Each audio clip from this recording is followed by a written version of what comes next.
Alors, depuis l'avènement de l'Internet et aussi l'explosion des réseaux sociaux, un nouveau domaine qui était, pas un nouveau, mais disons le domaine qui est un des domaines qui était de plus en plus réservé, caché, commence à ressurgir et commence à devenir un peu trop fréquent et paralyse particulièrement l'environnement des marchés financiers. Je veux parler de l'activisme au niveau du trading. Une activité qui était avant considérée dans les milieux politiques et dans les milieux d'engagement militant, s'est déportée sous une forme de façon hybride ou digitale, et on assiste maintenant de plus en plus à l'activisme politique, l'activisme dans le trading. C'est de ça qu'on va parler dans cette vidéo. Si c'est la première fois que vous me découvrez, mon nom est François Ablé pour Lunix Trading. Restez jusqu'à la fin de cette vidéo pour apprendre davantage, et n'hésitez pas à liker, à partager cette vidéo, et puis à vous inscrire aussi pour recevoir de nouvelles vidéos, de nouvelles thématiques que nous mettons à votre disposition. Le générique maintenant.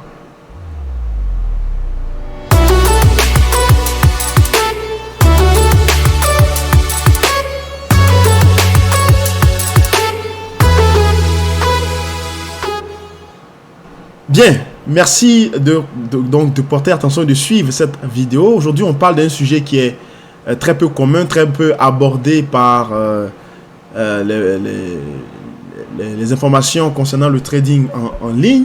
Mais je voulais me pencher sur cette question. C'était avant un domaine qui était très peu répandu, qui était souvent dans les milieux vraiment dans les bois sacrés des marchés financiers, mais qui ressurgit et qui remonte beaucoup à la surface compte tenu de l'avènement de l'Internet, compte tenu de l'explosion des réseaux sociaux et des systèmes de diffusion d'informations à grand déploiement. Il s'agit bien sûr de l'activisme dans le milieu du trading. Comme je vous l'ai dit tout en prélude, l'activisme est quelque chose généralement qui était lié au milieu politique, donc les engagements, les actions concrètes sur le terrain, parce que en définitive c'est ça l'activisme. L'activisme c'est de faire des activités de proximité sur le terrain, dans le cadre d'un engagement culturel, environnemental ou politique. D'accord? On parle souvent des activistes dans l'environnement, des activistes dans le milieu culturel, des activistes dans le milieu, disons, de la société civile, ou des activistes politiques. Mais il y a aussi des activistes dans le monde de la finance, dans la finance des marchés. Alors, quel est leur rôle exactement? Leur rôle est très simple, c'est d'influencer le marché. C'est-à-dire, ce sont des anciens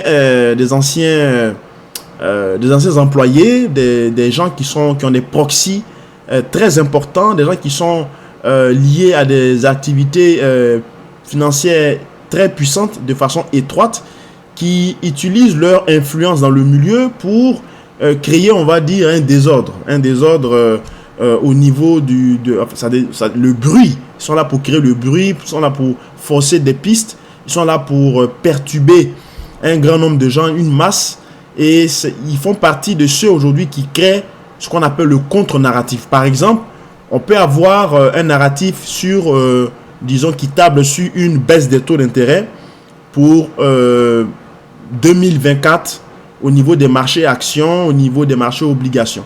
Et puis, vous allez avoir des activistes qui vont venir avec des gens très importants qui ont fait leurs preuves, qui vont plutôt parler du maintien d'une politique monétaire et qui même vont parler peut-être d'une hausse de taux. Donc, ce genre de compte narratif, tout simplement, va créer un déséquilibre au niveau de l'information et peut même influencer les banques centrales si de plus en plus le marché est préparé à une hausse de taux. D'accord? Donc, ils viennent jouer le rôle de contrepoids. Parce que vous savez, en économie, l'une des choses les plus importantes, c'est la communication. La communication prépare les esprits. La communication permet d'appréhender une idée sur le marché afin de pouvoir faire passer, n'est-ce pas, des mesures. Donc, c'est à titre préventif. C'est pour ça qu'avant chaque décision de politique monétaire, il y a d'abord un comité qui se réunit pour évoquer la question de la politique en cours, de ce qu'on va faire les semaines prochaines. On annonce toujours. Donc, il faut toujours préparer le marché à des actions. D'accord? Donc, ça aussi, c'est un style d'activisme. D'accord? Mais c'est un activisme, on va dire, plus soft. Mais l'activisme qu'on retrouve maintenant dans le milieu de la finance, avec les thématiques que vous voyez à l'écran que j'ai citées, c'est un activisme très fort, très aigu, qui permet de déstabiliser le marché. Par exemple, le site Wall Street Bet, d'accord, WSB, Wall Street Bet de Reddit, qui est un forum, un réseau social uniquement dédié à la finance, uniquement dédié au trading d'options, de contrats à terme. Ces gens-là avaient créé, on va dire, un cafouillage sur, vous vous rappelez, avec l'épisode de GameStop, cette action qui était montée pratiquement, cette action qui est quittée de $2 à $250 en une journée, vous comprenez? Parce que chez Wall Street Bet, il y a des anciens courtiers en finance, des anciens traders de Wall Street qui ont créé, on va dire, un vent de panique, un vent de manipulation afin de pousser beaucoup d'intervenants, beaucoup de traders à faire gonfler artificiellement en se mettant à acheter de façon groupée l'action, tant sur les obligations, sur les ETF comme sur les contrats à terme, de faire gonfler justement la valeur d'un actif pour faire bénéficier, pour faire gagner leur forum à coût de milliards, même on peut dire, de millions et de milliards. Tout simplement parce que dans le groupe des gens de Wall Street Bet, il y avait quelqu'un qui avait intérêt à ce que l'action de GameStop ne s'effondre pas, alors qu'un hedge fund je crois de Malaisie et aussi de Wall Street avait parié sur l'effondrement de GameStop à coût de milliards. Donc, ils se sont permis de pouvoir créer une difficulté à ce niveau-là pour faire chuter toutes sortes de liquidités et mettre que des ordres d'achat pour créer, on va dire, la faillite de ces hedge funds là qui étaient donc à contresens. D'accord? Donc, voici un exemple de situation qu'on retrouve généralement dans le milieu de la finance qui sont une activité qui n'est pas encadrée parce que ça va contre les règles, on va dire, de régulation.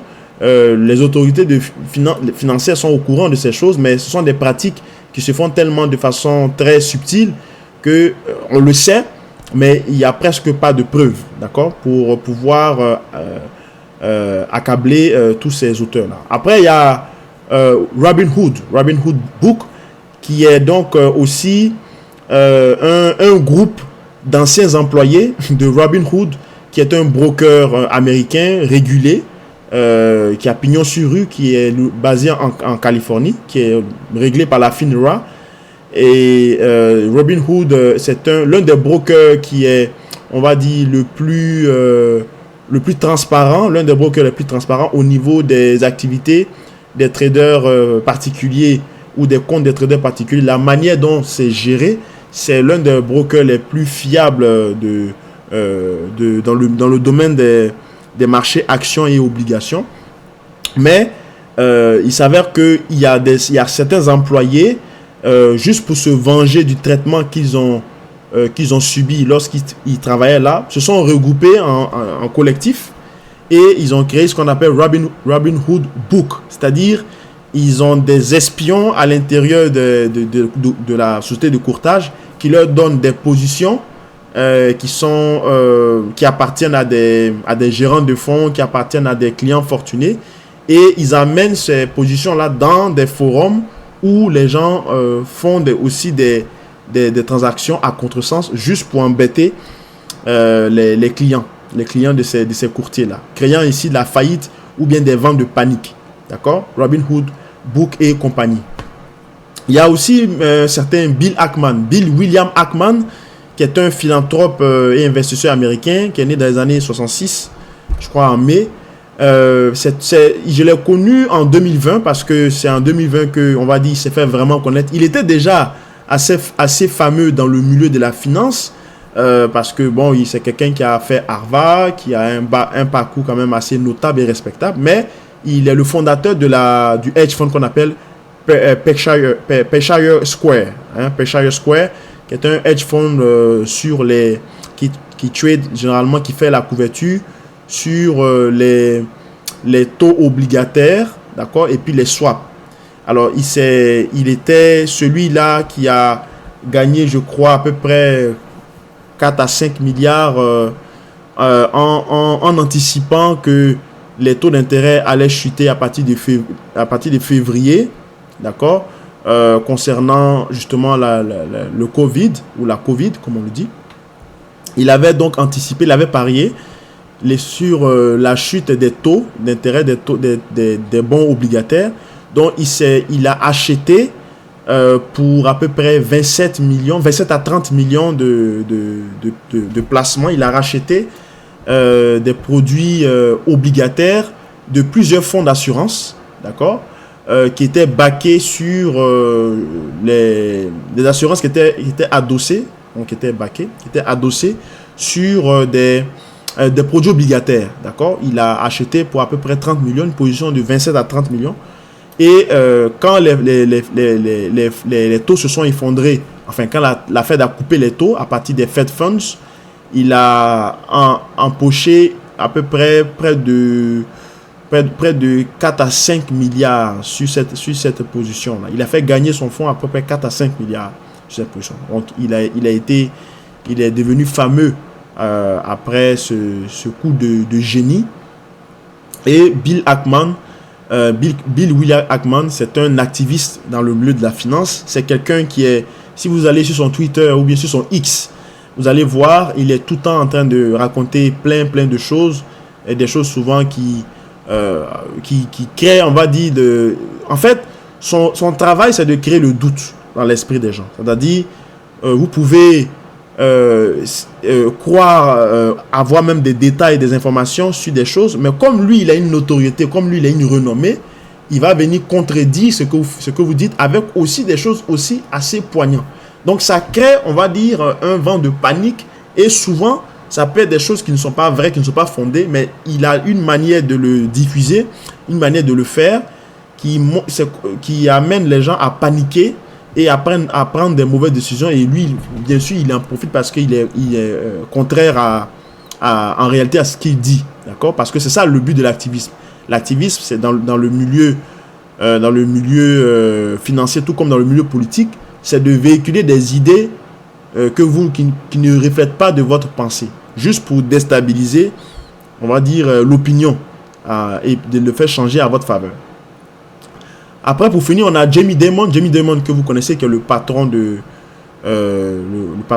Goldman Sachs, qui a passé son temps non, c'est pas Goldman Sachs, je pense que c'est Lehman Brothers. Donc, c'est le patron de Lehman Brothers qui passe son temps à critiquer le Bitcoin, qui fait de l'activisme sur la crypto-monnaie.